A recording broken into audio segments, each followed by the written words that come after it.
बिस्मिल्लाहिर्रहमानिर्रहीम। Islamic point of view official के मुअज़्ज़िज़ सामईन नाज़रीन, अस्सलामु अलैकुम वरहमतुल्लाहि वबरकातुहू। नाज़रीन, हारूत और मारूत कौन थे? क्या ये वही दो फरिश्ते थे जो इंसानी शक्ल में अल्लाह के हुक्म से ज़मीन पर उतरे और अल्लाह की नाफरमानी की और इबरत का निशान बने? क्या हारूत और मारूत से ज़ोहरा नामी औरत ने आसमान पर सफ़र करने का इल्म सीखा? बाबुल का कुआं कहाँ है? हारूत और मारूत का जादू किस तरह का था? ये वो हैरत अंगेज़ सवालात हैं जिनके जवाबात तो बहुत हैं और मौरख़ीन ने भी बहुत कुछ लिखा है, लेकिन उन किस्सों और कहानियों में हकीकत को तलाशना निहायत ही मुश्किल है। हारूत और मारूत के मुतल्लिक़ बुनियादी तौर पर दो तरह की रवायतें मिलती हैं। एक वो जो कुरान व हदीस ताबाइन के अक़वाल में मौजूद है, और दूसरी वो जो तौरात, अंजील और अमूमन इसराइली रवायतों में आती है। उन इसराइली रवायतों को अक्सर उलमा ने नकल किया है। आज की इस वीडियो में हम दोनों तरह की रवायतों को और वाक़यात को मुकम्मल पेश करेंगे। रवायतों के मुताबिक हज़रत अदरीस अलैहिस्सलाम के ज़माने में एक मरतबा आसमान और ज़मीन के दरमियान से पर्दों को हटा दिया गया, तो फरिश्तों ने ज़मीन में आबाद इंसानों को देखकर ताज्जुब किया और बोले, या रब्बुल आलमीन, हम तो गुनाह के करीब भी नहीं जाते, जबकि ये बनी आदम गुनाहों में इतने मुब्तला हैं। अगर हम इनकी जगह होते तो कभी नाफरमानी ना करते। इस पर अल्लाह ताला ने इरशाद फरमाया, इंसानों को गुस्सा और शहवत दी गई है, अगर ये चीज़ें तुम्हें दे दी जाएं तो तुम भी इसी तरह के गुनाहों में मुलव्वस हो जाओगे। लेकिन फरिश्तों ने कहा, हम ऐसा हरगिज़ नहीं करेंगे। अल्लाह ताला ने फरमाया, तुम अपनी जमात में से दो फरिश्तों को तलब कर लो, मैं उनमें इंसानी ख्वाहिशात पैदा करता हूँ। चुनाचे फरिश्तों ने हारूत और मारूत को पेश किया। अल्लाह ताला ने उनमें इंसानी तबीयत पैदा की और फिर दुनिया में भेजा। वो शहर बाबुल में दो खूबसूरत इंसान बनकर उतरे और काजी के मुकाम पर मुकर्रर हुए, जहां वो लोगों के दरमियान फैसले किया करते थे। एक दिन उनके पास एक औरत अपना मुकदमा लेकर आई कि उसका शोहर उसे बहुत परेशान करता है। हारूत और मारूत ने जब उस औरत को देखा तो ये उस पर आशिक हो गए और उससे शहवत इख्तियार करने की ख्वाहिश ज़ाहिर की। उसने कहा कि अगर तुम बुत की पूजा करो और मेरे खामद को कत्ल कर डालो तो मैं तुम्हारी ख्वाहिश कबूल करूँगी। और इन तमाम चीज़ों से इनकार करते हुए बिल आखिर उसने शराब नोशी का कहा। तो हारूत और मारूत ने शराब नोशी को हल्का गुनाह समझकर इसे पी लिया। अब नशे की हालत में धुन होकर दो और गुनाह कबीरा कर बैठे और फिर शहवत अख्तियार की। जब होशो हवास दुरुस्त हुए तो उस औरत ने कहा कि जिन जिन कामों का तुम पहले इनकार करते थे वो सब काम तुमने कर डाले हैं।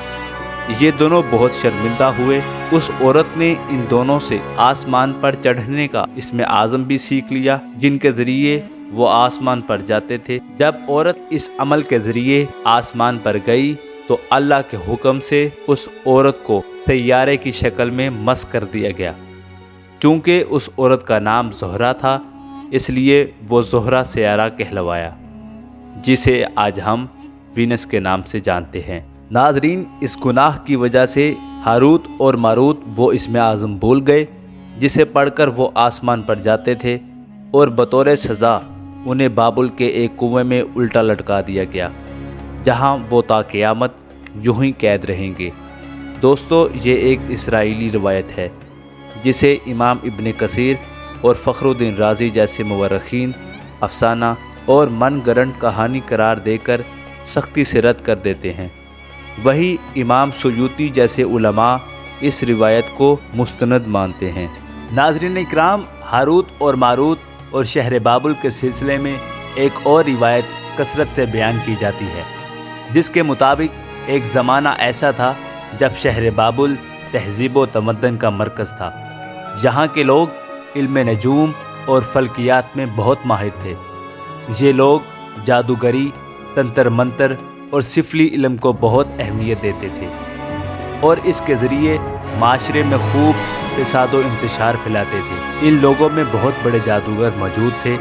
ان کی تاریخی کتابوں میں جگہ جگہ جادو اور تنتر منتر نظر آتا تھا۔ ان کا جادو دور دور تک مشہور تھا، یہاں تک کہ اس شہر کا باشندہ ہونا ہی جادوگر ہونے کی پہچان تھی۔ جب حضرت سلیمان علیہ السلام کی حکومت آئی اور آپ نے ان لوگوں کو اس شرکیہ عمل سے روکا اور ان کی سحر اور جادو کی کتابوں کو ایک جگہ پر جمع کر کے اپنی عظیم کرسی کے نیچے دفن کر دیا تاکہ اس فتنہ انگیز علم کا جڑ سے خاتمہ ہو جائے۔ جب حضرت سلیمان علیہ السلام کی وفات ہوئی تو شیطانوں نے ان کتابوں کو کھود کر نکالا اور لوگوں سے کہا کہ سلیمان علیہ السلام پیغمبر نہیں تھے، بلکہ وہ ان کتابوں کے ذریعے حکومت کیا کرتے تھے، لہٰذا ہوا میں اڑنا اور جنات پر قابو اور سلیمان علیہ السلام کی غیر معمولی معجزات دراصل جادو اور سفلی کا علم تھا۔ نعوذ باللہ۔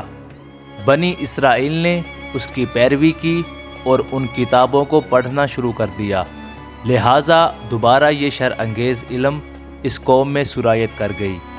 اللہ نے سلیمان علیہ السلام پر لگائے گئے الزامات اور تہمت کی نفی کرتے ہوئے سورۃ البقرہ میں فرمایا، وہ یعنی یہود اس جھوٹ کی بھی پیروی کرتے تھے جسے شیاطین نے سلیمان علیہ السلام کی سلطنت کے حوالے سے گھڑ لیا تھا، حالانکہ سلیمان علیہ السلام نے کفر نہیں کیا تھا، بلکہ کفر تو شیطانوں نے کیا تھا۔